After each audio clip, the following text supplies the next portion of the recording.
Good morning વિદ્યાર્થી મિત્રો. આપણે ઉષ્માગતિશાસ્ત્રની વાત કરતા હતા. ગઈકાલે આપણે પ્રક્રિયા એન્થાલ્પી, પ્રમાણિત બાષ્પાયન એન્થાલ્પી, ઉર્ધ્વપાતન એન્થાલ્પી અને હેઝનો નિયમ જોયો હતો. હવે આજે આપણે આગળ વધીએ તો આજે બોર્ન હેબર ચક્ર. તો બોર્ન હેબર ચક્ર શું છે, એની મદદથી શું શોધી શકાય, બરાબર, એની જરૂરિયાત શું છે એની વાત કરીએ છીએ અને કમ્પ્લીટ આજે પાર્ટ પૂરો થઈ જાય છે. બરાબર છે. તો આજે આપણે વાત કરીશું બોર્ન હેબર ચક્રની. તો બોર્ન હેબર ચક્રની મદદથી તમે લેટાઇસ એન્થાલ્પી શોધી શકો છો. તો બોર્ન હેબર ચક્ર જે છે એની મદદથી તમે શું શોધી શકો છો? તો બોર્ન હેબર ચક્રની મદદથી સ્ફટિકની લેટિસ એન્થાલ્પી શોધી શકાય છે. હવે તમે કહું કે સાહેબ લેટિસ એન્થાલ્પી શોધવાની શું જરૂર છે? બરાબર છે. તો લેટિસ એન્થાલ્પી એટલા માટે શોધવામાં આવે છે કારણ કે પદાર્થની દ્રાવ્યતા એ લેટાઇસ એન્થાલ્પી ઉપર આધાર રાખે છે. તો જે પદાર્થની લેટિસ એન્થાલ્પી ઓછી અને જલીય દ્રાવ્યતા વધારે, બરાબર છે, એ પદાર્થ પાણીમાં દ્રાવ્ય છે એવું કહી શકાય. પણ જો જલીયકરણ એન્થાલ્પી કરતાં લેટાઇસ એન્થાલ્પી વધી જશે તો પદાર્થ પાણીમાં અદ્રાવ્ય છે. એટલે પદાર્થ દ્રાવ્ય છે કે અદ્રાવ્ય એના માટે પણ આપણે શું જાણવું જરૂરી છે? Lattice enthalpy. હવે લેટાઇસ એન્થાલ્પી કોને કહેવાય તે તો આપણે ચોથા પાઠમાં જોઈને આવ્યા છે કે 1 મોલ આયોનિક ઘનમાંથી ઘટક કણોને વાયુ સ્વરૂપે અનંત અંતરે દૂર કરવા માટે જે ઉર્જા આપવી પડે ને લેટિસ એન્થાલ્પી કહેવાય. તો તમારી જાણકારી માટે આપણે વ્યાખ્યા પણ લખી દઈએ કે 1 મોલ આયોનિક ઘન સંયોજનમાં રહેલ ઘટક આયનોને વાયુ સ્વરૂપે અનંત અંતરે દૂર કરવા માટે આપવી પડતી ઉર્જાને લેટિસ એન્થાલ્પી કહે છે. ઓકે, તો અહીંયા જોઈ લો, ચોથો પાઠ અને છઠ્ઠો પાઠ આ ટોપિક સાથે ભેગો થઈ ગયો. બીજું તમને યાદ હોય તો આપણે કહીને આવ્યા છે કે NaClની લેટિસ એન્થાલ્પીનું મૂલ્ય 788 કિલો જૂલ પર મોલ છે. એટલે NaCl માંથી 1 મોલ Na પ્લસ અને Cl -1 અનંત દૂર કરવાના આટલી ઉર્જા આપવી પડશે. હવે આ કેવી રીતે શોધવામાં આવ્યું છે તેનો આપણે જવાબ આપીએ છીએ. તો બોર્ન હેબર ચક્રની મદદથી આ કામ કરી શકાય. ઓકે, અને બીજું આની કેમ જરૂરિયાત છે તો એનો પણ આપણે જવાબ આપી દઈએ કે ભાઈ પદાર્થની દ્રાવ્યતાનો આધાર જલીયકરણ એન્થાલ્પી અને લેટિસ એન્થાલ્પી ના મૂલ્ય પર રહેલો છે. જો જલીયકરણ એન્થાલ્પી એ લેટિસ એન્થાલ્પી કરતાં વધી જશે તો પદાર્થ પાણીમાં દ્રાવ્ય થાય છે. પરંતુ જો જલીયકરણ એન્થાલ્પી એ લેટિસ એન્થાલ્પી કરતાં ઓછી હોય, એટલે કે લેટિસ એન્થાલ્પી વધી જાય તો પદાર્થ પાણીમાં અદ્રાવ્ય થાય. તો હવે કોઈ પદાર્થ પાણીમાં દ્રાવ્ય છે કે અદ્રાવ્ય એ પણ તમે આની મદદથી નક્કી કરી શકો છો. તો ફરી પાછું રિપીટ કરી દઉં છું. બોર્ન હેબર ચક્ર સમજાવો એવું પૂછે અથવા લેટિસ એન્થાલ્પી સમજાવો, બધું એક જ થઈ ગયું. લેટિસ એન્થાલ્પી સમજાવો બધું એક જ થઈ ગયું. પણ લેટિસ એન્થાલ્પી સમજાવો એવું કહીને તો તમે સીધા ક્યાં ચાલ્યા જાઓ? ચોથા પાઠમાં ચાલ્યા જાઓ. એટલે તમને લગભગ આવું જ પૂછશે કે બોર્ન હેબર ચક્ર દ્વારા લેટિસ એન્થાલ્પી કેવી રીતે શોધવામાં આવે એ સમજાવો. તો આ તમને બેઝિક માહિતી આપી કે કેમ અને શું જરૂરિયાત છે શીખવાની. તો બોર્ન હેબર ચક્રની મદદથી સ્ફટિકની લેટિસ એન્થાલ્પી શોધી શકાય. લેટિસ એન્થાલ્પી કોની કહેવાય તેની વ્યાખ્યા તમને તાજી કરાવી. આપણે NaClની લેટિસ એન્થાલ્પી 788 કિલો જૂલ પર મોલ કહીએ છીએ. તો કેવી રીતે આવી છે આજે આપણે જોઈશું. બીજું, લેટિસ એન્થાલ્પી શોધવાની જરૂરિયાત કેમ છે? તો ભાઈ પદાર્થની દ્રાવ્યતાનો આધાર બે એન્થાલ્પી પર છે, એક જલીયકરણ એન્થાલ્પી અને એક લેટિસ એન્થાલ્પી. હવે જો જલીયકરણ એન્થાલ્પી વધી જશે લેટિસ એન્થાલ્પી કરતાં તો પદાર્થ પાણીમાં દ્રાવ્ય થાય. પણ જો જલીયકરણ એન્થાલ્પી ઓછી અને લેટિસ એન્થાલ્પી વધી જશે તો પદાર્થ પાણીમાં અદ્રાવ્ય છે. એટલે દ્રાવ્યતા માટે પણ આપણે જાણવું જરૂરી છે કે લેટિસ એન્થાલ્પી કેટલી છે. હવે કંઈક આ રીતે આપણે બતાવી શકીશું. તો જરાક ધ્યાન આપજો. બરાબર છે. તો આપણે આનું પ્રેઝન્ટેશન જે છે એ ચોપડીથી સમથિંગ જરાક અલગ બતાવે છે, બાકી ફરક કોઈ નથી.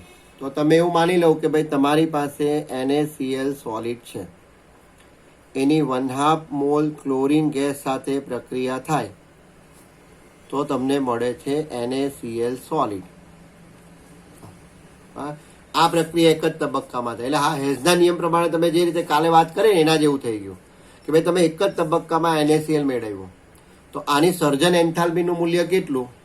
તો આ સર્જન એન્થાલ્પી મૂલ્ય ડેલ્ટા FH બરાબર -411.2 કિલો જૂલ પર મોલ. આ પ્રક્રિયા તમે એક જ તબક્કામાં કરી નાખી અને તમને મળી ગયું NaCl સોલિડ. ઓકે. હવે આપણે હેઝના નિયમની મદદથી કામ કરતા જઈએ. દાખલા તરીકે આપણે હવે શું કરીએ કે ભાઈ આપણે NaCl સોલિડ લઈ લીધો. બસ. તો આ NaCl સોલિડ લઈ લીધો, એને આપણે ગરમ કરીશું.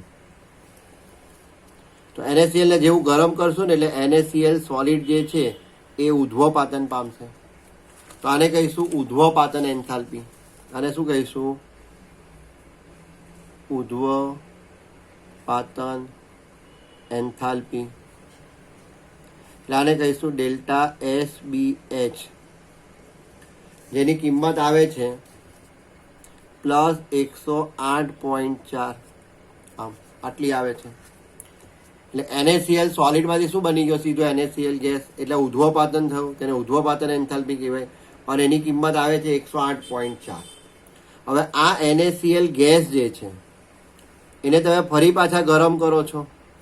બરાબર છે. તો આ NaCl ગેસ એક ઇલેક્ટ્રોન ગુમાવશે અને બની જશે Na+ ગેસ. તો ઇલેક્ટ્રોન ગુમાવવાની ક્રિયાને શું કહે છે આપણે? આયનીકરણ. તો આને કહેવાય આયનીકરણ એન્થાલ્પી.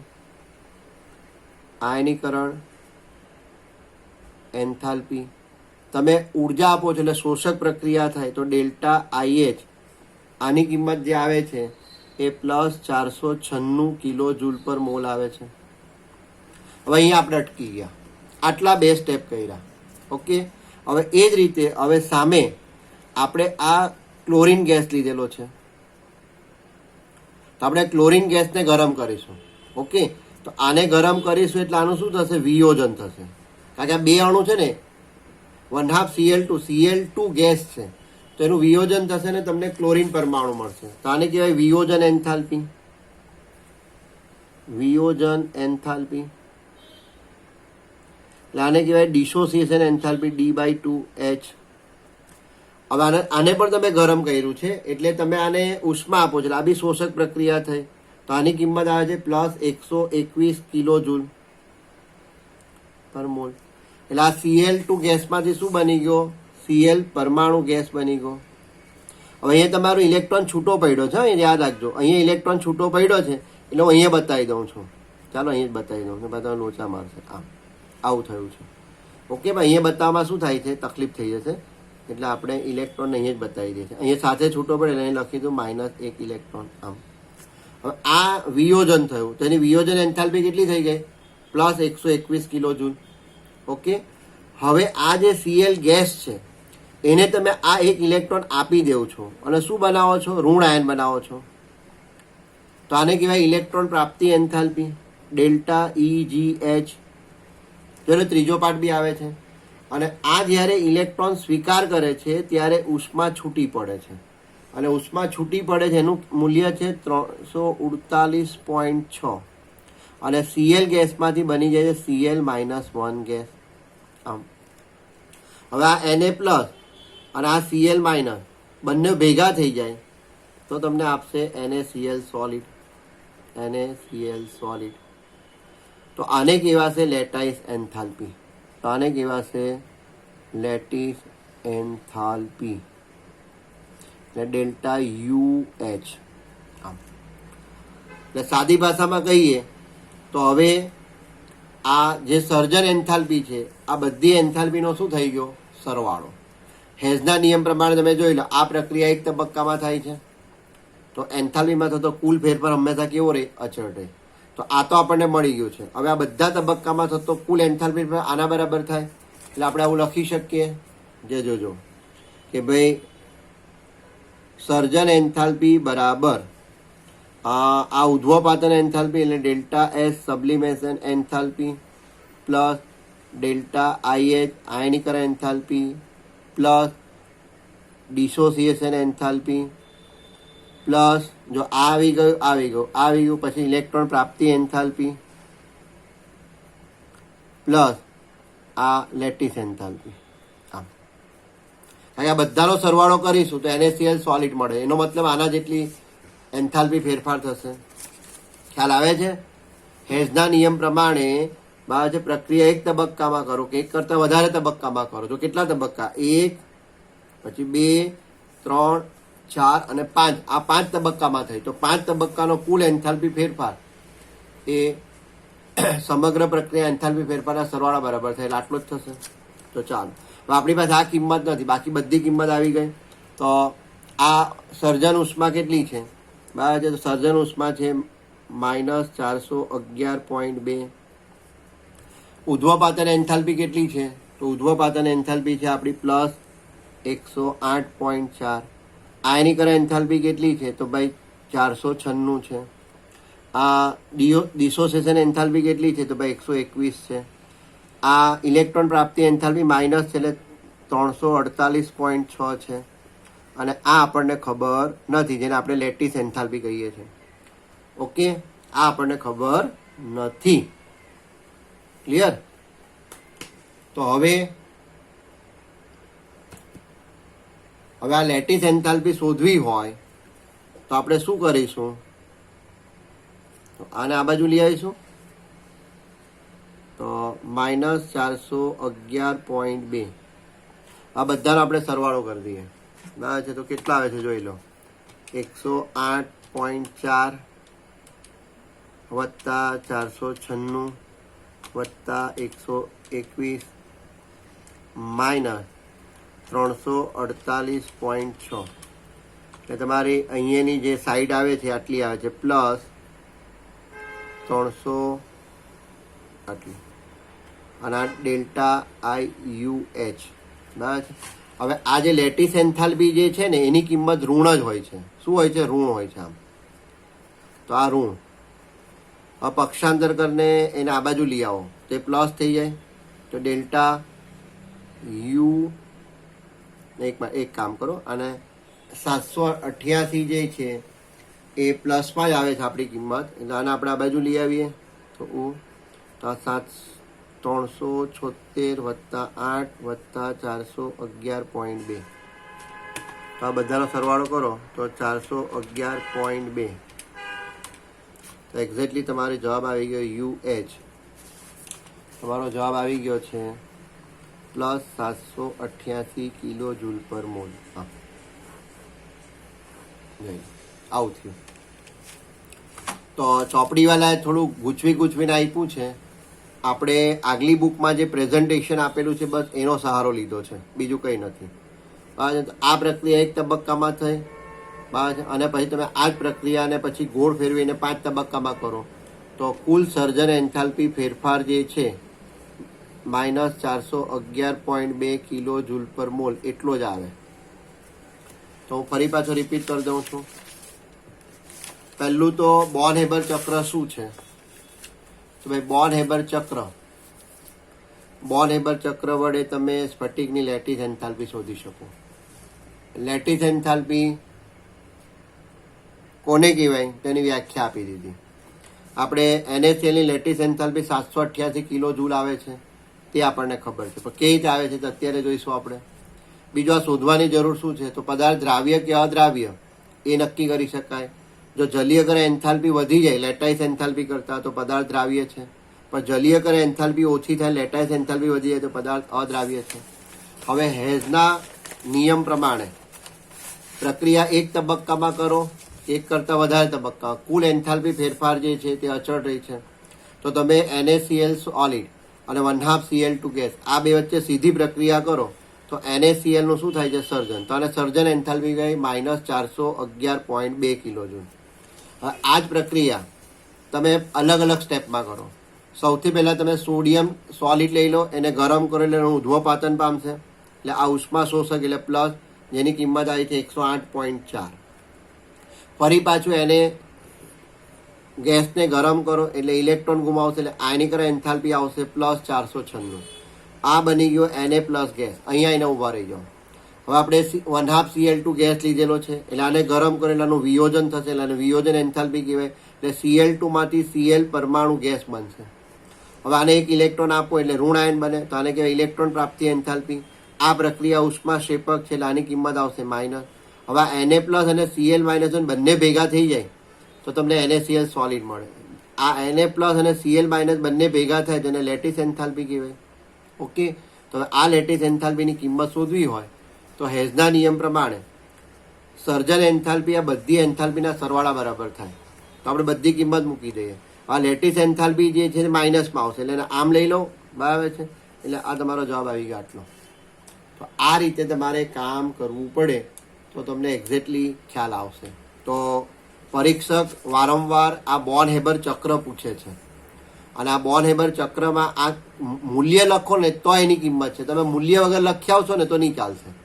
એટલે આ દરેક કિંમત લખવી પડશે કે ભાઈ સર્જન એન્થાલ્પી તો -411.2, આ 108.4, આ 121, આ 496, આ -348.6 અને લેટિસ એન્થાલ્પીની કિંમત તો તમને ખબર જ છે આટલી. ઓકે, તો આ તમને એક્ઝેક્ટલી આવડતું હોવું જોઈએ. તો જ્યારે તમને બોર્ન હેબર ચક્ર પૂછે છે તો તમારે આટલું જ દોરીને બતાવવાનું છે. તમને દોરવાનું જ પૂછાય છે, અત્યાર સુધી દોરવાનું પૂછાયું છે. આપણે પ્રેઝન્ટેશન કેવું બતાવ્યું છે? આખી થિયરી પૂછે 4 માર્કમાં, તો આખું પ્રેઝન્ટેશન બતાવી દીધું આમ. ઓકે, ખ્યાલ આવી ગયો? તો આ ખૂબ જ અગત્યની થિયરી છે. આશા રાખીશ કે તમને પૂરેપૂરી સમજ પડી ગઈ હશે. હવે આપણે આગળ વધીએ.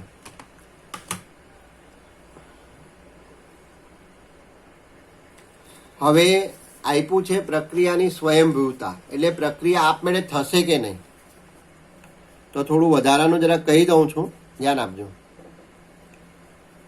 પ્રક્રિયાની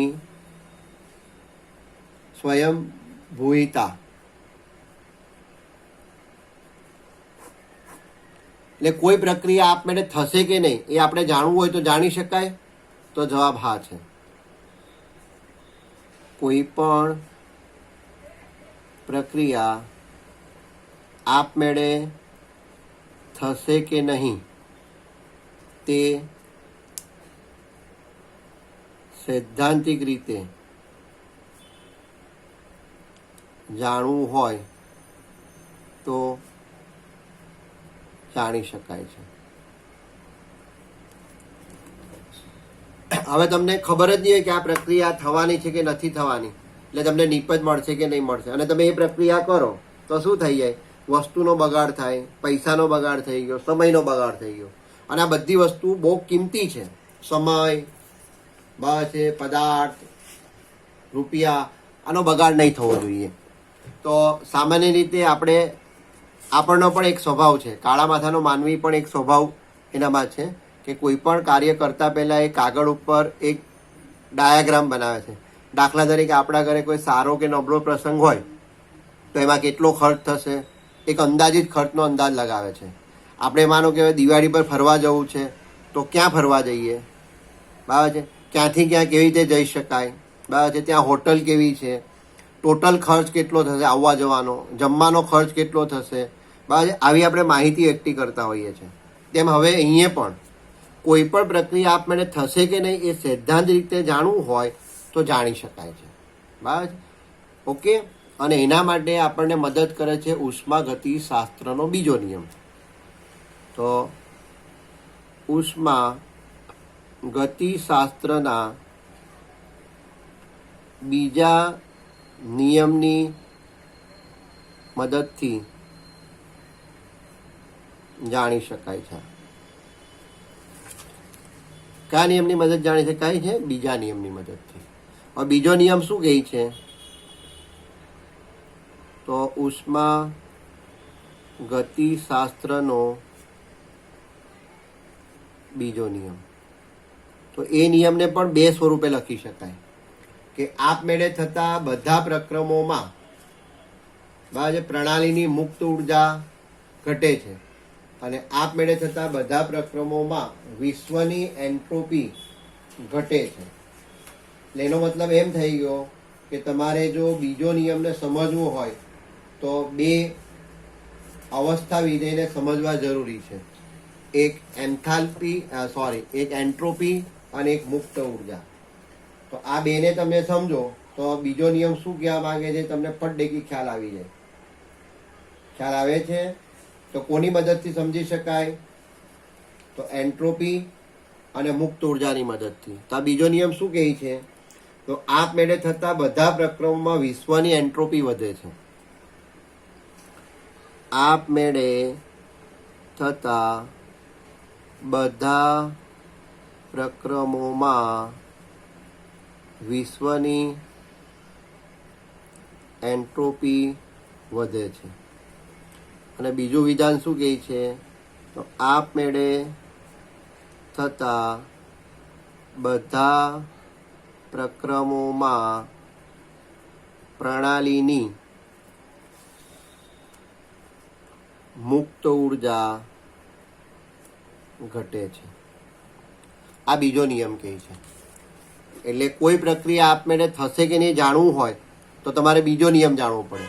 અને